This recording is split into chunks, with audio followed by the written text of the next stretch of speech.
Hey everyone, Golf Shirt Shooter, and I wanted to share a case prep tip in reloading 45 ACP. As some of you may be aware, if you're a more experienced loader, or if you're just getting into reloading, you may be aware, you may not be aware that typically the 45 ACP cartridge is loaded with a large pistol primer. I say typically because not all of them are. Someone along the line got the ingenious idea to start creating 45 ACP cases with small primer pockets. I know that Blazer Brass, I believe, exclusively uses small pistol primers, and I have seen some Federal cases that use small pistol primers as well. I shoot 100% previously fired brass or range brass, and as a result I'm going to get a mixture of head stamps. And you know, if you're in that category, then you may have this challenge of dealing with sorting out the small primer pocket cases from the large ones. I load exclusively large pistol primers in my 45. I do that because it just makes things easier. I load on a progressive press.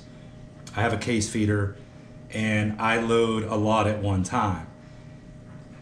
So I want to make sure that I never attempt to seat a large primer in a small primer pocket. And that's a pretty bold statement. Anytime you throw the word never or always out there, it becomes very challenging to achieve.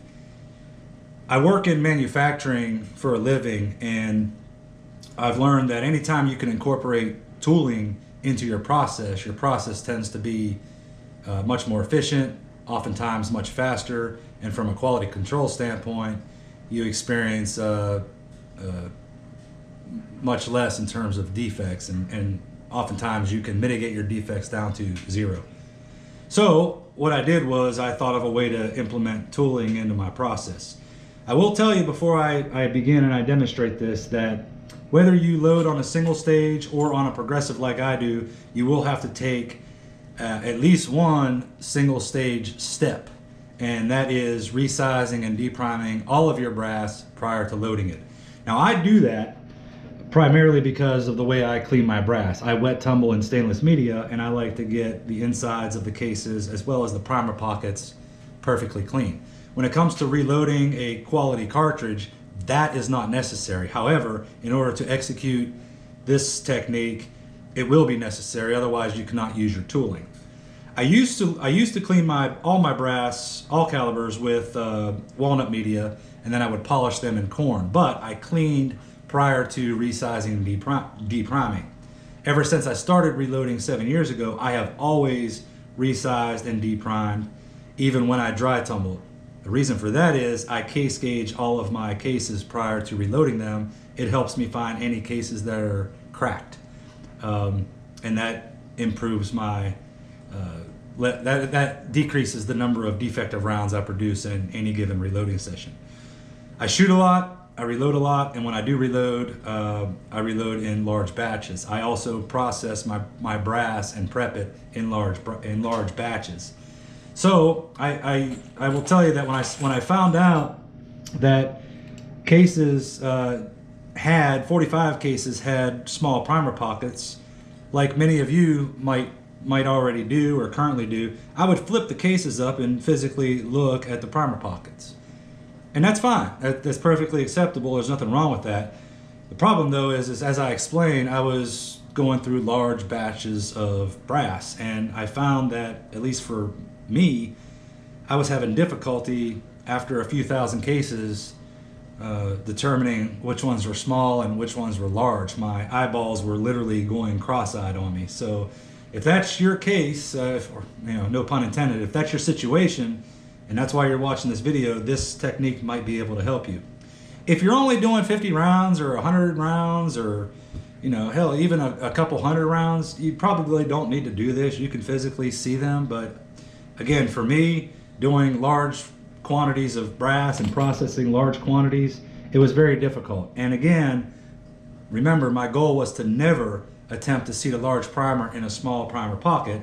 I couldn't guarantee myself that level of quality control using my eyeballs. I was just afraid that the human element would not allow me to achieve that. So what you're going to need is obviously your brass, and it has to be prepped in terms of, at the very least, deprimed. You don't necessarily have to resize it, but you do have to deprime it.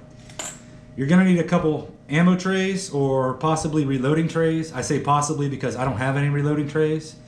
I don't use them, never have, but I've saved a lot of ammo trays over the years. These were from Freedom Munitions. I used to shoot them prior to reloading, and I saved all of my ammo trays, and I'm glad I did because I use these all the time.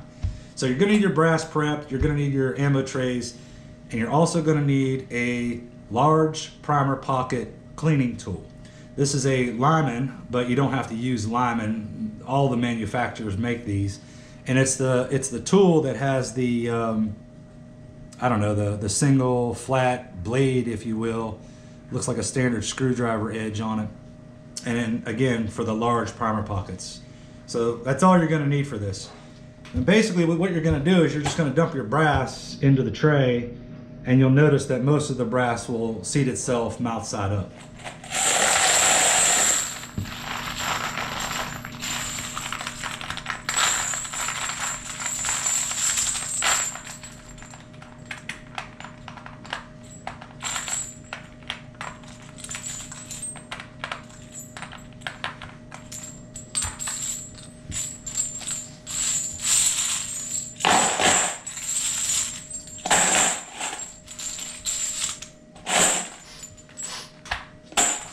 Okay, now why that's important is because, and again, I just did 50 cases here. That is not really necessary, but I'm going to show you in a minute how I do a whole bunch of cases at one time. But if you notice, I was able to put all of these cases into this tray mouth side up in just a matter of seconds. So this does speed up the process. What you're going to do is take your your second ammo tray and sit it directly over this. Again, I don't know if a reloading tray will work. It probably will if you have two of the same ones. But you're just going to seat it over your tray with the cases mouth side up and then flip it. And then what you're left with is all of your cases are sitting head stamped up. At that point, the process is relatively easy, and this is where the tooling comes into play. So you take your large primer pocket cleaner, and you're not really interested in cleaning the primer pockets. What you're interested in is checking the primer pockets, and it's a pretty quick process. And basically what you're doing is just kind of slipping that tool into the primer pocket, and if it fits in, it is a large primer pocket, and if it doesn't, it's a small primer pocket. And as you can see, you can go relatively quickly doing this process. It doesn't take very long, and it does guarantee 100% accurate results. And you don't really have to pay attention to looking at the cases other than making sure you check every single case. And I did 50 cases in, again, just a matter of seconds. I will tell you that I can check it using this process. I can check 1,000 cases in roughly 25 minutes. Okay, and I'm going to show you how I do that. But really, at this point, the lesson's over because you saw the technique and how it works. And again, if you're only doing 50 cases, you probably don't need to do this. However, if you want to ensure yourself 100% results with sorting out your small primer pockets from your large primer pockets, this technique is guaranteed to work as long as you check every single case, okay?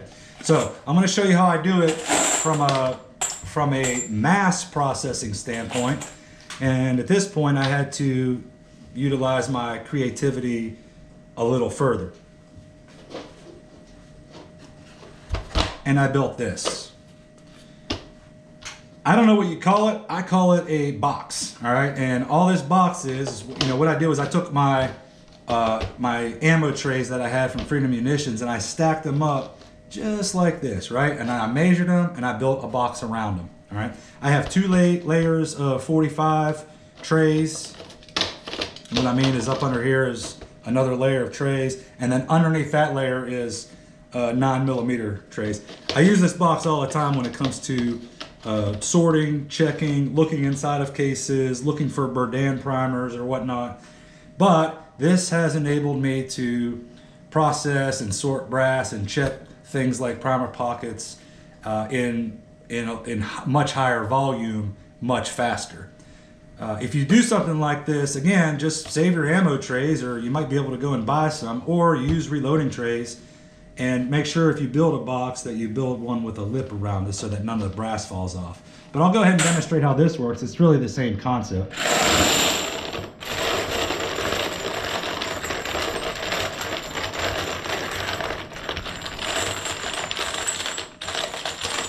So I'm not going to go ahead and seat all of these, but as you see, when you dump the brass, and normally I dump a lot of brass on here, it actually works better when you have a whole lot more brass that you can agitate around. But once you dump the brass on, you agitate it a little bit, those cases tend to sit mouth side up. Doesn't work too well with rifle cases. It doesn't work too well with longer revolver cases like 44 Magnum or 38 Special, which I reload. But it does work for straight wall pistol very well. 45, 40, 9mm, whatever. But you know, same concept. Once you get the trays loaded up, and you just grab your second tray and you flip it, and now they're ready to be checked with the tool. Okay, so I think you guys get the idea. I don't need to check anymore. So hopefully this tip has helped you.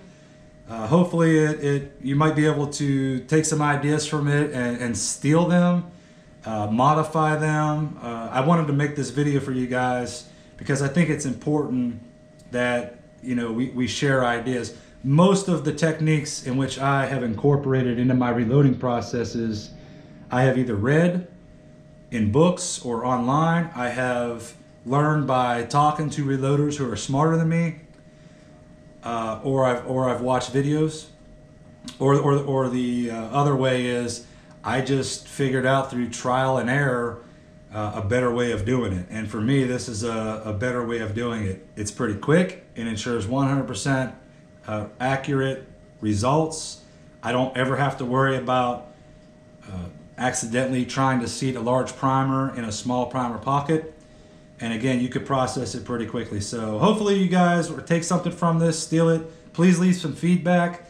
If there's anything you see that I can do better, I would appreciate it. Just I will ask to keep in mind that you know, there is a difference between needing to do something and wanting to do something. I know that I don't need to resize and deprime prior to loading. I'm fully aware of that. It's something that I want to do, and as I mentioned, based off of the way I clean brass and based off of the configuration in which I want my brass prior to reloading. I like to prep all my brass up, stored in a bucket, and then when I'm ready to reload that caliber, I know that all my brass is resized, deprimed, all the primer pockets are sorted out, and it's ready to go. So I know that there are some things that I don't need to do. It's just a matter of things that I want to do, and this is how I want my cases to be. However, if you do see some opportunities with the process in which I currently do, I'm more than open to taking your feedback. I would appreciate anything that I can maybe streamline or do better or faster, or please share your ideas with how you do it. I would appreciate it. So hopefully you enjoy this. Hopefully you steal something from it and incorporate it into your process, and that's all I got. Happy reloading, guys.